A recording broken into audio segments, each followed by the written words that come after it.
Pessoal, hoje eu vou gravar aqui um vídeo um pouquinho diferente aqui pro canal. Vou fazer uma avaliação, digamos assim. Vou frisar aqui alguns pontos em um código de um sistema que eu mexi recentemente para mostrar como que ainda hoje em dia tem desenvolvedores que comete alguns erros básicos. Isso eu vou mostrar nesse sistema aqui. Não vou falar qual é o sistema, obviamente, porque ele ainda está funcionando aí pela internet.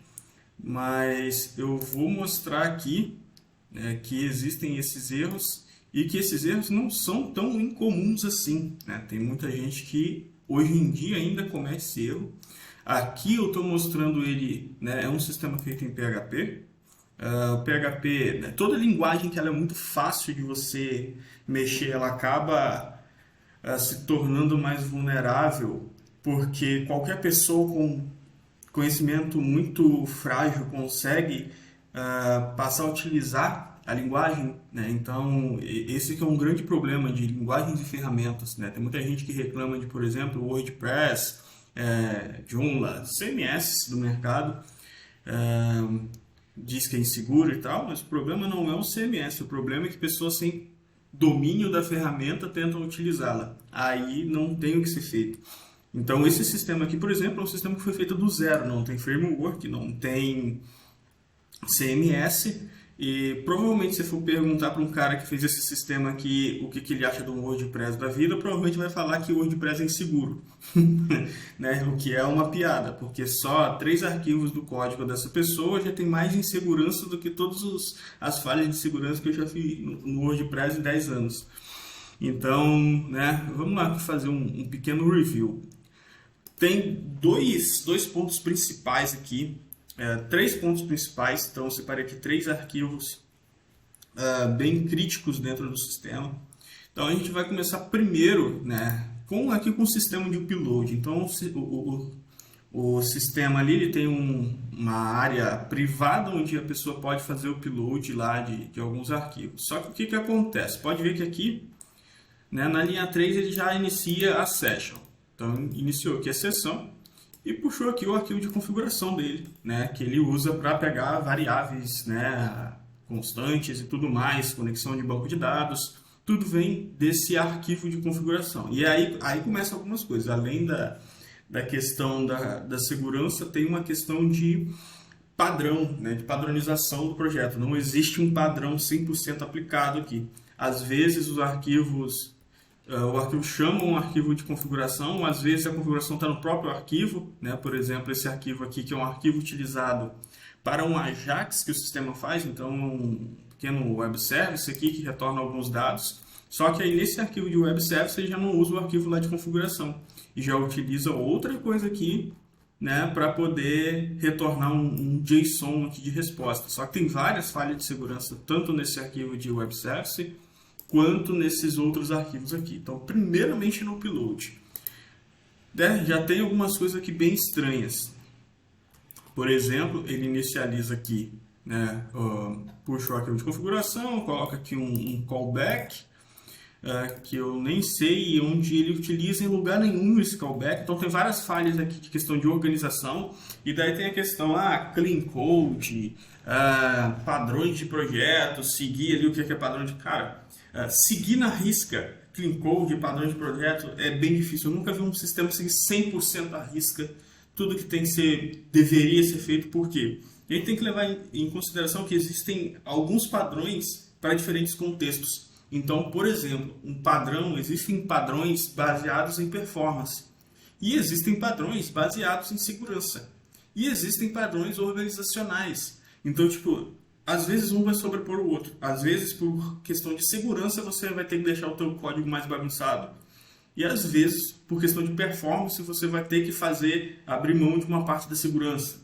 Então tem disso no mundo real, não é? Quando eu vejo pessoas falando, não, tem que aplicar clean code, tem que aplicar não sei o que. Cara, esse cara ali, ele teve pouquíssima experiência com projetos diversos ou nem teve experiência, porque no mundo real é bem diferente a pegada. No mundo real você vai ver ali, você vai ter que tomar decisões entre certos padrões a seguir. Então, por exemplo, aqui, esse é um sistema mais antigo, já tem alguns anos, não é tão recente.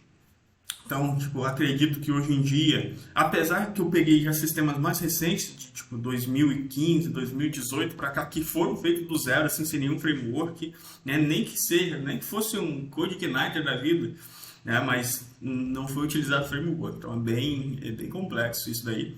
Em pleno ano 2000 ainda fazer o sistema do zero, e o problema não é fazer do zero, o problema é não seguir os padrões que deveriam ser seguidos.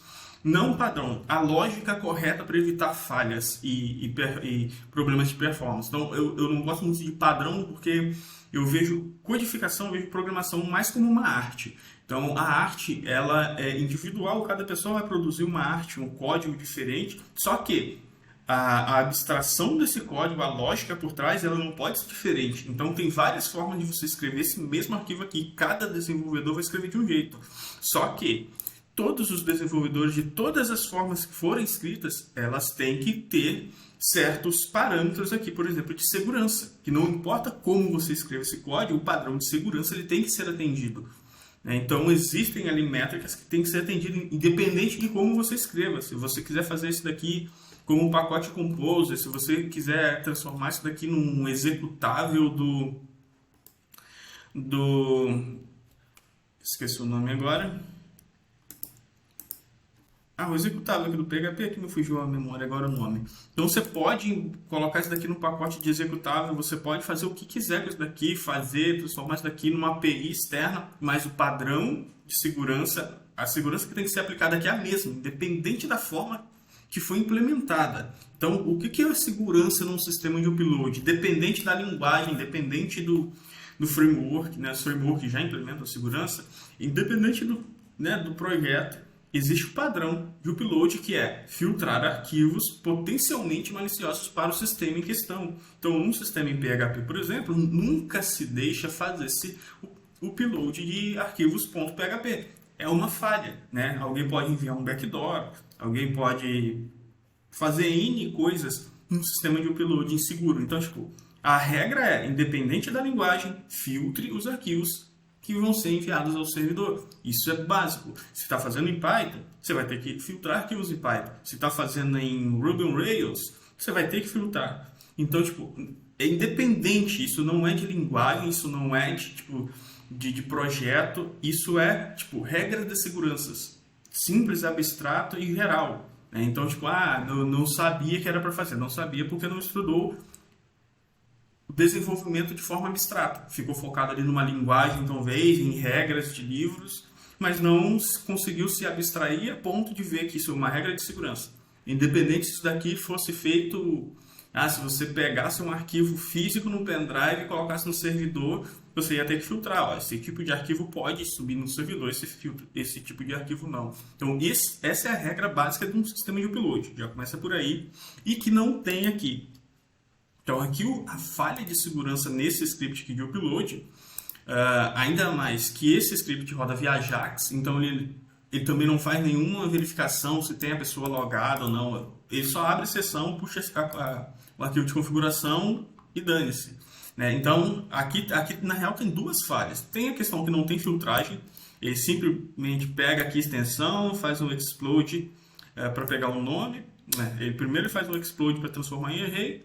Aí aqui ele pega um nome, né? Ele usa o end aqui para pegar a última parte do array depois que ele fez o explode pelo ponto. Então, se for ponto .php, ele vai pegar aqui a extensão .php. A única coisa que ele faz é pesquisar se o arquivo já existe, né? E isso ele faz, pelo que eu pude entender, no banco de dados. Então, ele procura no banco de dados. Na real, agora acabei de ver aqui que, na real, provavelmente tem 4 falhas aqui. Não, 3, né? Porque tem a questão que ele não está filtrando o tipo de extensão. Ele pega e aceita qualquer extensão. Então, eu consigo fazer o upload de um outro PHP aqui, que pode ser um backdoor. Ele só faz um move upload do file aqui e acabou. Mas nada sem verificar nada. Extremamente inseguro. Bem de amador mesmo. Depois, ele já insere aqui no banco de dados também sem fazer tratamento. Então, acredito que se eu jogar aqui, né, uma aspas no nome do arquivo, já viu o que vai dar, né? SQL injection. Se eu jogar alguns outros caracteres aqui no nome do arquivo. Então já temos aí dois problemas, né? Que é não tratar a extensão e também aqui um possível SQL injection, porque está inserindo o nome do arquivo aqui. Deixa eu ver se é o nome. Ele insere só o nome do arquivo aqui, o caminho é montado depois dinamicamente. Então, já temos aqui duas falhas, né? Uma, com certeza, é uma falha de upload, e a outra que não cheguei a explorar. Eu fiz só uma análise desse sistema aqui para o cliente.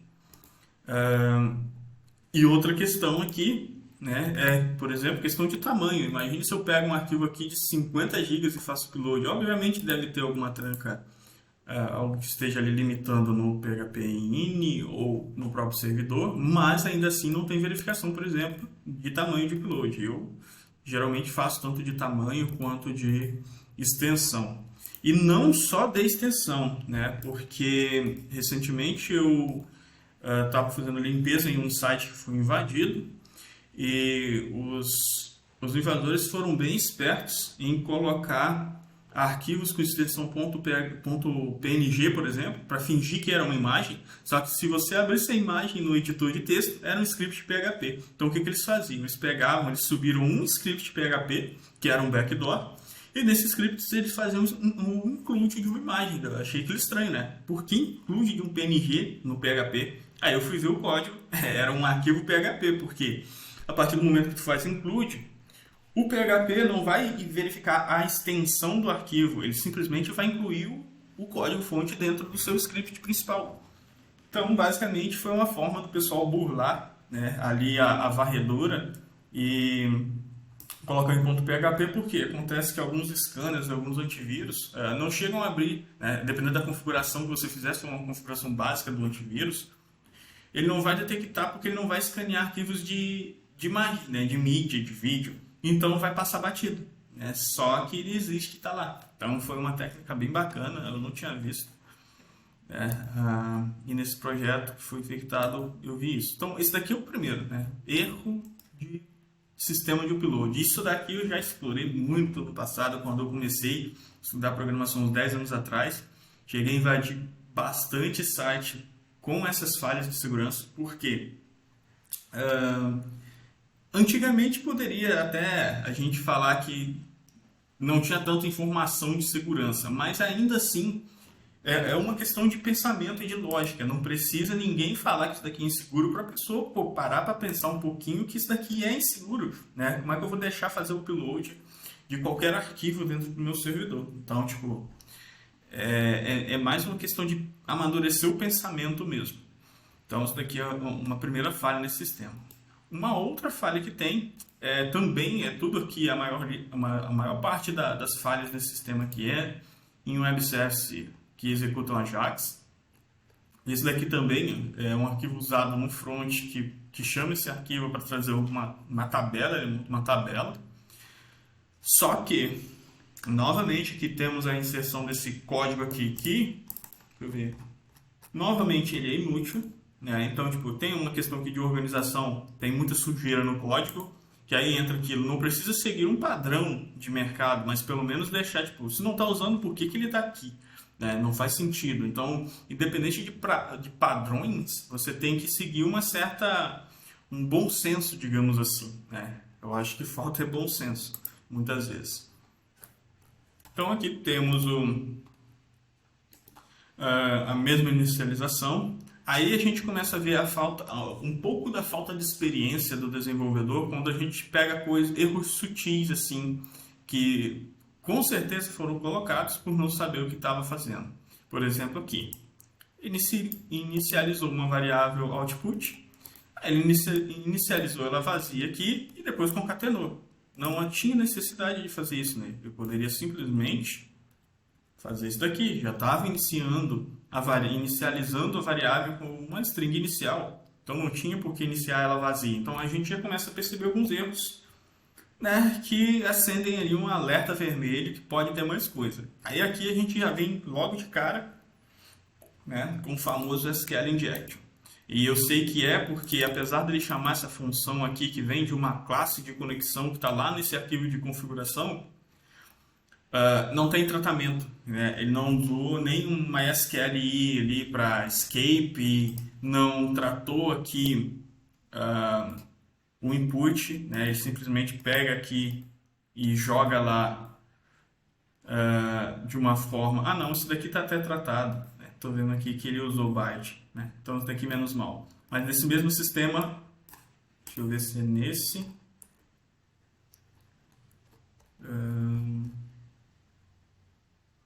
É nesse script aqui, por exemplo. Esse daqui ele já não usou o tratamento.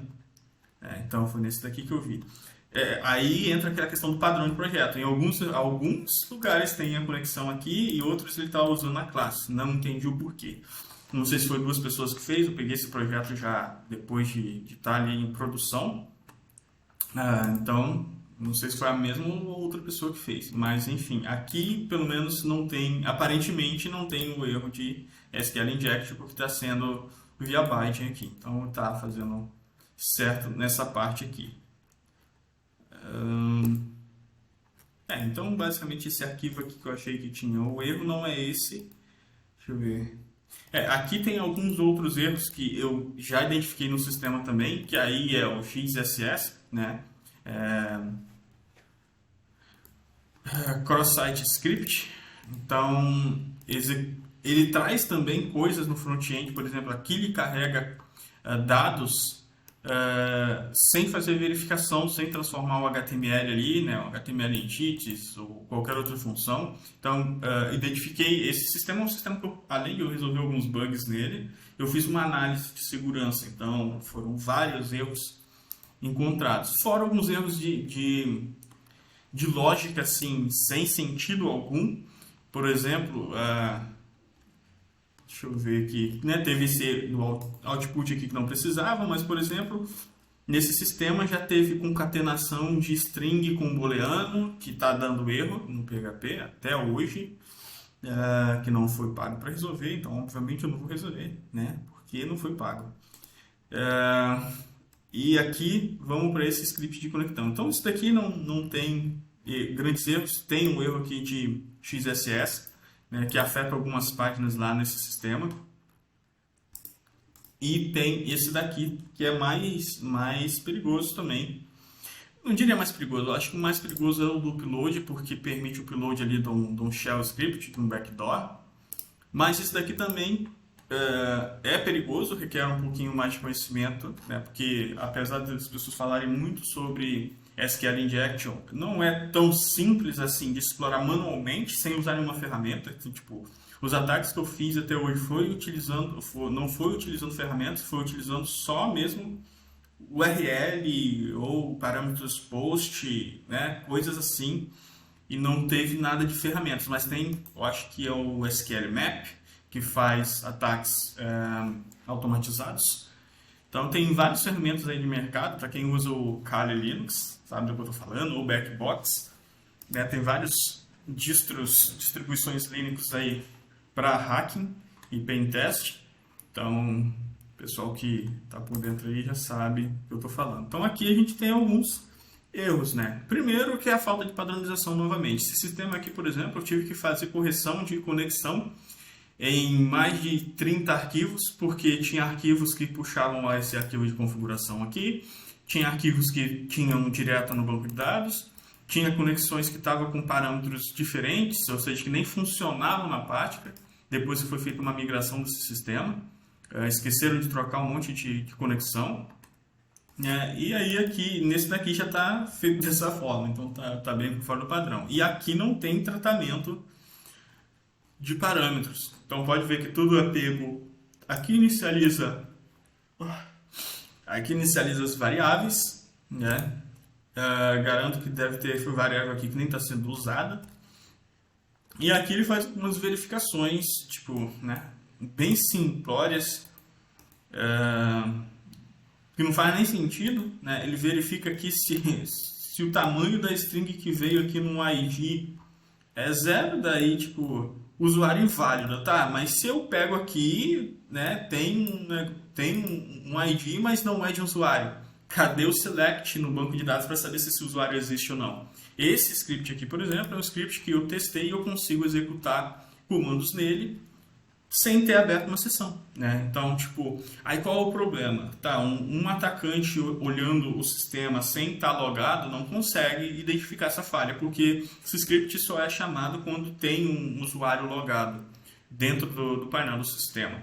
Só que um usuário mal intencionado cria uma conta e vai pesquisar, né? Isso que Script Kids fazem, isso que era o que eu fazia 10 anos atrás, quando eu era o Script Kid. Pesquisar falhas básicas assim em sistemas. Então o cara vai logar lá e vai ficar debugando, vai passar um sniffer, né, para saber as requisições, vai olhar se está tudo em HTTPS, se tem algo em HTTP, vai testar XSS, vai testar SQL Injection, vai testar Shell Upload. Então tem vários testes aí que a gente vai fazendo quando não está tentando encontrar falhas no sistema, mesmo que a gente não conheça o sistema. Eu não preciso saber, né, se eu for programador, eu vou saber o que pode ter no código que vai e como posso identificar se existe essa falha no código. Então, se um SQL Injection, como é que eu faço para descobrir se um sistema tem isso sem eu ter acesso ao código fonte? Primeiro, eu vou procurar no sistema parâmetros de URL e colocar ali, sei lá, uma aspas, algum caractere que vai bugar a SQL. E, geralmente é como a gente encontra ali as SQL Injection. Se tu tem um sistema com parâmetro na URL, tu colocou uma aspa e ele bugou, bem provavelmente ele tem alguma SQL Injection. Shell Upload, tu vai pesquisar o sistema de upload, se o sistema que tu está procurando vulnerabilidade tem sistema de upload, tu vai ali debugar. O sistema é via Ajax, vamos abrir aqui o console do navegador para ver para onde está indo essa requisição. Geralmente é um script lá, né, ponto alguma coisa que está recebendo aquele upload. A gente vai testar e enviar a mesma requisição ali diretamente para esse script, sem estar logado, sem nada, né? Abre uma aba anônima, vai ali no console, faz um fetch e dispara nesse servidor, vê o que vai acontecer. Tentar subir arquivos com extensões, né, variadas. Então é assim que a gente vai testando.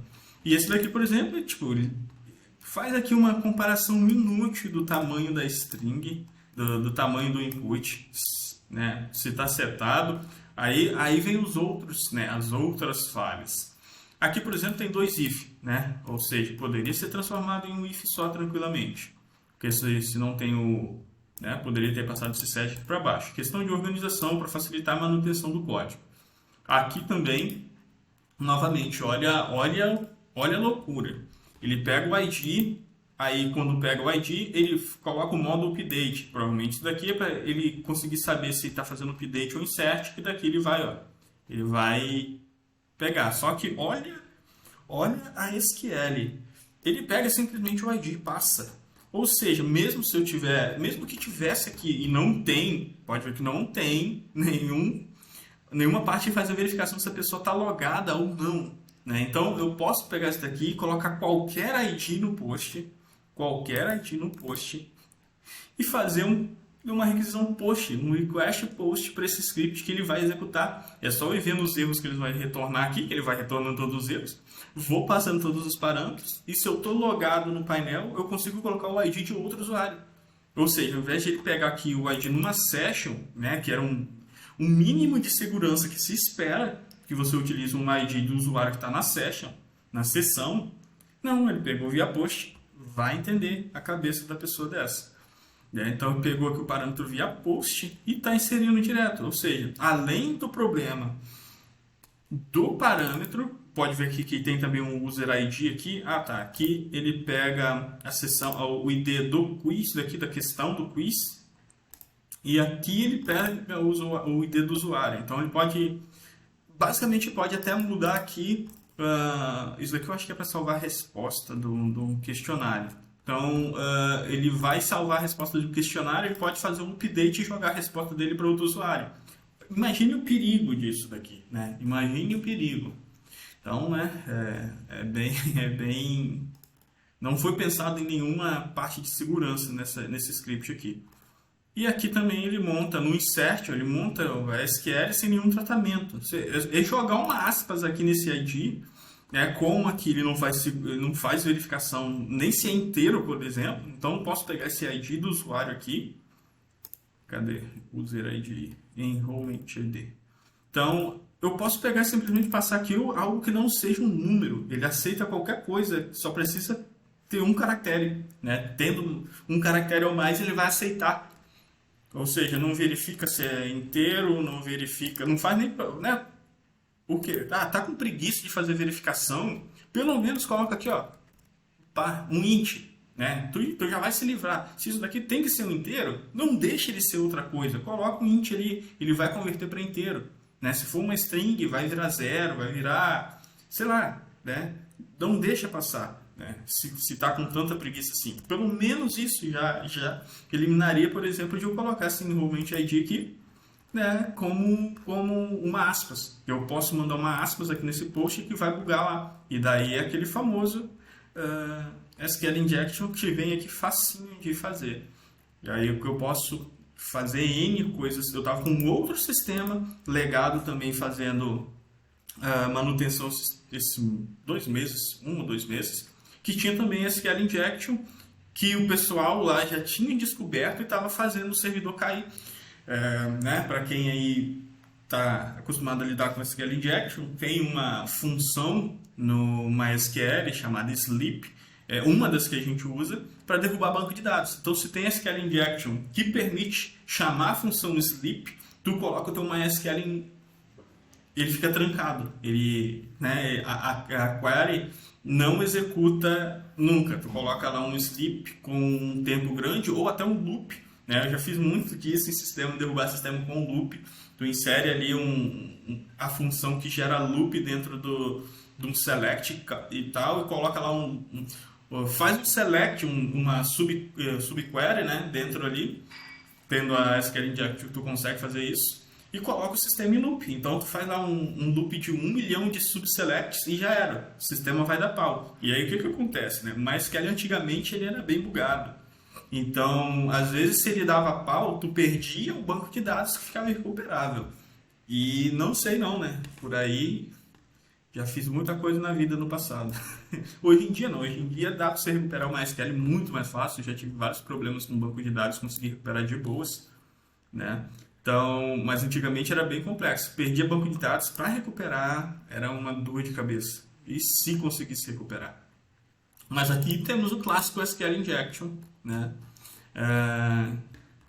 E aqui tem os vários erros que é de segurança. E novamente eu volto a dizer, isso daqui independente de linguagem. Aqui tem PHP, mas eu já vi coisas assim, por exemplo, em Ruby, que é um código que eu costumo mexer também. Então, tipo, cara, não é questão, o cara faz em PHP não sabe direito, o cara faz em JavaScript e não sabe direito. Isso daqui dá para cometer o mesmo erro fazendo em JavaScript, Node.js. Usa o React que não tem falha de segurança. Tem, porque a falha não está na linguagem, a falha está na lógica. E a lógica quem faz é o humano. Né? Por isso é interessante você sempre utilizar um framework que pelo menos o framework ele já vê esses erros básicos. Né? Um framework que já trata, já faz esse tratamento de banco de dados para não passar SQL Inject. Então, Laravel, por exemplo, CodeIgniter, Symfony. Ele já faz esses tratamentos básicos que se você faz o script do zero, às vezes você fica com preguiça ou nem tem o conhecimento para fazer. Então, tipo, foge de fazer do zero, a menos que você realmente tenha um conhecimento sólido.